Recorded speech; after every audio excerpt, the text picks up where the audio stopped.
all that being said, we're going to jump into our comic book overview for the day. The first page of this comic, it shows Norman Osborn speaking with Dr. Doom. And he says, "Thank you for meeting with me. It's a new day.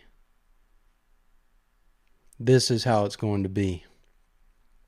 And then it pans to this picture of the Avengers, yeah. Except, I don't know, kind of look a little odd, right? Like, what's that Iron Man suit got going on? So we look into this, and the first few comic pages, it shows Norman Osborn speaking with a former SHIELD representative, and she basically tells her that, hey, you no longer are working for SHIELD anymore as an accountant, but now you're going to be the deputy director working under me for a group called Hammer.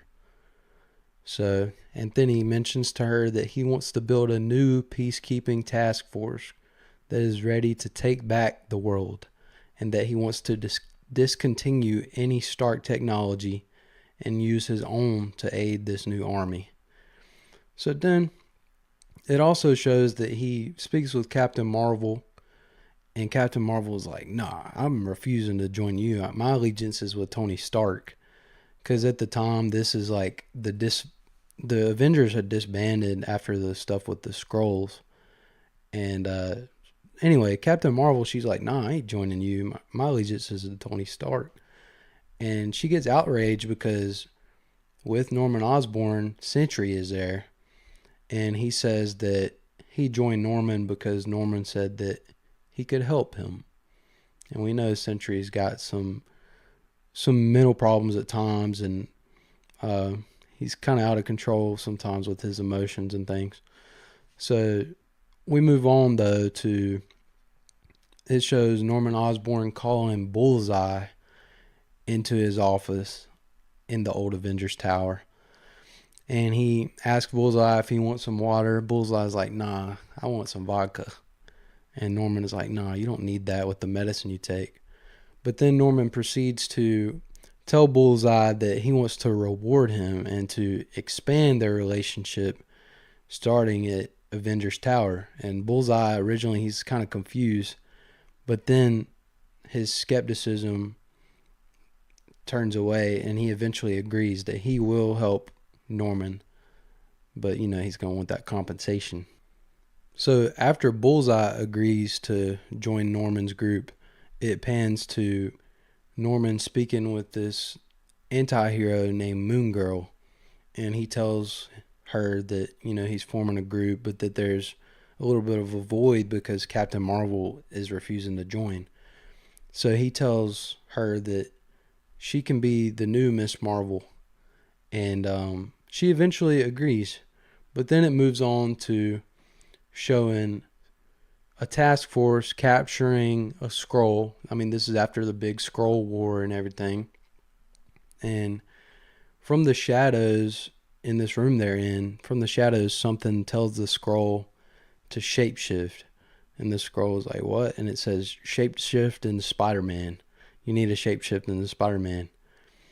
So the Skrull ends up shapeshifting into Spider-Man all of a sudden, and then it's revealed that it's Venom. And I guess he's hungry for some Spider-Man because he just flat out eats this Skrull that he made transform into Spider-Man, which is kind of crazy to see. And it ends up turning out, they revealed that this is a version of Venom that is Mac Gargan. And he ends up basically talking to Norman. Norman offers him a deal, and then he gives Mac Gargan a pill. And it's shown that the Venom symbiote that made him look big and scary, the pill that he is given now makes him look just like Black Suit Spider-Man. And he was happy about it. And he is like, "Yeah, I'm down to join your group." So he's got like 4 people recruited already.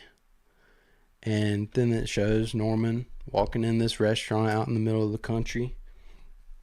And he speaks to this dude, this named Dakin Akiro. Turns out He is a mutant that has claws exactly like Wolverine, because it turns out he is Wolverine's son, and he is a mutant killer, and he hates Wolverine. So Norman obliges that he should join the new group because it'll actually tick off his dad Wolverine, who he hates. So because of that, Daken Akira agrees to join this group. So it also shows that Norman ends up recruiting a Kree warrior named Marvel Boy to be Captain Marvel. So you got Moon Girl being Miss Marvel, and then Marvel Boy is being what they're calling Captain Marvel.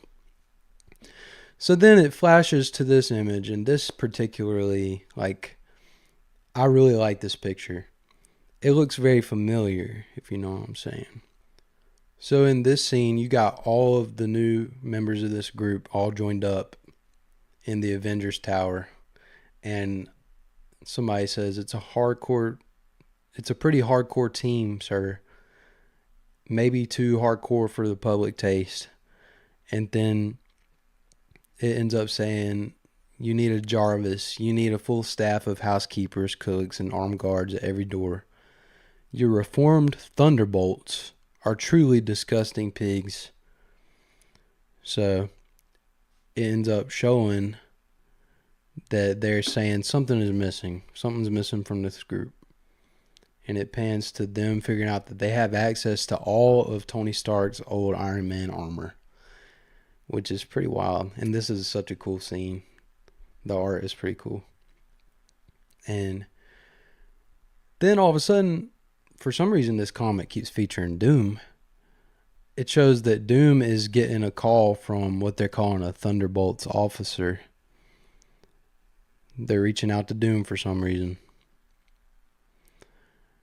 And it's revealed that they figure out what is missing is a symbol. And, they had talked about Captain America was a symbol of hope. Iron Man had his distinctive armor. So what ends up happening, Norman Osborn gets some of Iron Man's old armor, makes it look all patriotic, and he starts calling himself the Iron Patriot. So now you got Captain Marvel, which is Marvel Boy. You got Sentry being himself. You got Miss Marvel, which is Moon Girl, actually. You got what he's calling himself, the Iron Patriot. You got Ares, the God of War, kind of being himself. I didn't really talk about him. You got Daken Akira as Wolverine. Turns out Bullseye is actually posing as Hawkeye. And then Mac Gargan's Venom is now posing as the Amazing Spider-Man. And the crowd is going bananas for them. And it shows Norman making a big announcement that he says, I will lead these new Avengers into battle against anyone who would threaten our way of life. My name is Norman Osborn, and I approve of the Avengers. So that's pretty crazy. It's kind of, from my knowledge, that they're trying to appeal to the crowd, to the citizens, as like new symbol of hope for this area, because the Avengers are no more in these comics. But it literally said, it called them the Reformed Thunderbolts. And it also called them the New Avengers. But they're going to be doing some sketchy stuff. It's literally like a whole group of villains. And I'll be honest with you, I read this after I already had these theories I talked about. So when I read this, I was like, this only confirms what I'm kind of thinking. I mean, it's so crazy to me that the first page of the comic shows Norman Osborn speaking to Dr. Doom, saying it's a new day. Could they be pulling directly from these comics, and the start of this story is Spider-Man Brand New Day? That would be crazy. And also, I mean, it's got a picture of this whole group in the Avengers Tower in that big room. It looks identical to the room that the Thunderbolts in the movie were in. And I've been calling it that these new Avengers in the movies, or Thunderbolts, whatever you want to call them, they're going to be out of there. They're not going to keep working for that lady. There's going to be a villainized group taking over that tower. And it's going to be Oscorp, I think. But we will see. Um, Also, I mean, it's showing in the comic, Norman is leading a group called Hammer. In the comics, Hammer is like a organization that ends up partnering with like terrorist groups and things like that, and they're completely against what Shield used to be, and they're completely against Tony Stark's inventions and things. And it seems like the MCU is trying to put that out there, like this is going to be the opposite of the hopeful Iron Man story, you know, like having Robert Downey as Iron Man, now he's Doom. It's the opposite. Could they be doing the same with Avengers Tower? Now it's going to be a symbol of something dark. Hence, this comic is called The Dark Avengers, issue 1. I don't think it's coincidence, and we will see.